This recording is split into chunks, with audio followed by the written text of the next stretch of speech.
What's up, everybody? Welcome back to my YouTube channel, Pharaoh's Wildlife Kingdom. My name is Pharaoh, and in today's episode, we are going to talk about one of my favorite snakes, and that is the carpet python.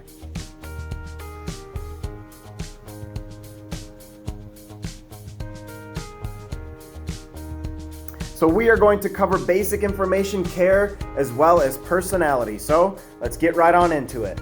So you guys, these snakes are actually native to Australia and New Guinea. So let me introduce you to this snake. This is Aries, and Aries is a snake that I've had for about 7 years now.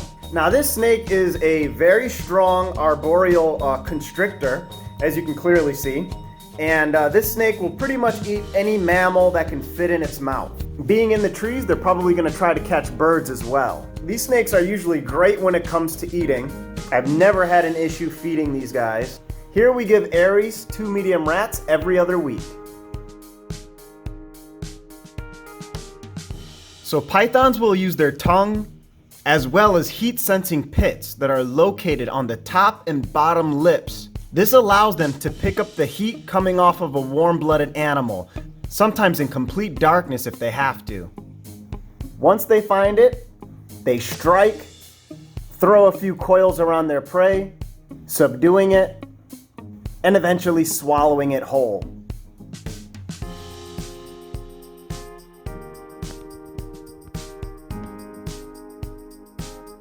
So pythons have actually evolved 6 rows of teeth in their mouth, and all of these teeth are facing inward. So when they grab a prey, it becomes very difficult for that prey item to actually escape. So these teeth are specifically designed so the animal cannot escape. Of course, snakes are capable of eating things much larger than their head. Their skin will stretch to allow anything to pass through their body, and they will swallow it whole.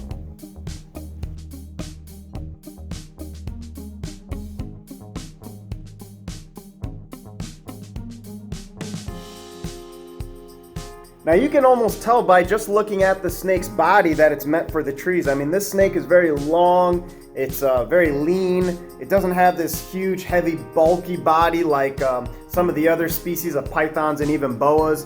But this tail, I mean, look at this snake. Absolutely has no problem just grabbing a hold of me. Very strong, powerful snake, very strong tail. Certainly a species that you would think spends a lot of time in the trees.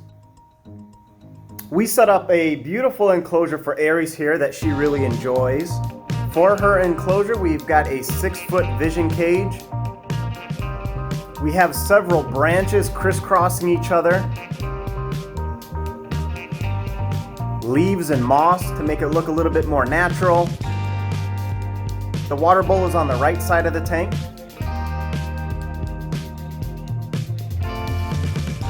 And then she's got this beautiful hollowed out log that takes up about the entire left side of the tank.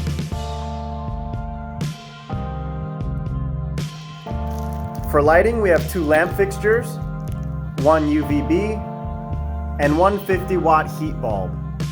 So the warmest part of the enclosure is going to be about 88.1 degrees Fahrenheit. The cooler area of the enclosure is going to be closer to 79.7 degrees Fahrenheit. For anybody who has a lot of reptiles, I recommend getting a temperature gun. It definitely comes in handy. You can pick one up at your local hardware store. Being a vision cage, this snake is going to hold humidity a lot better than the tanks in our previous episodes. So misting doesn't need to be as frequent. And when it comes to misting and watering, I always like to use Reptisafe.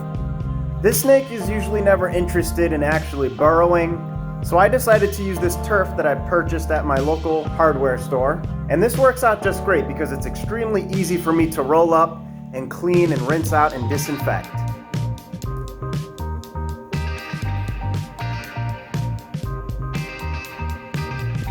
Now in captivity, if taken care of properly, these snakes have been known to live 25 to 30 plus years. This species will hit sexual maturity at about 2.5 to 4 years of age. This snake will lay anywhere between 15 to 20 eggs. And these eggs will incubate anywhere between 50 to 55 days, sometimes a little bit longer. The hatchlings as they're born are only about 10 to 12 inches in length.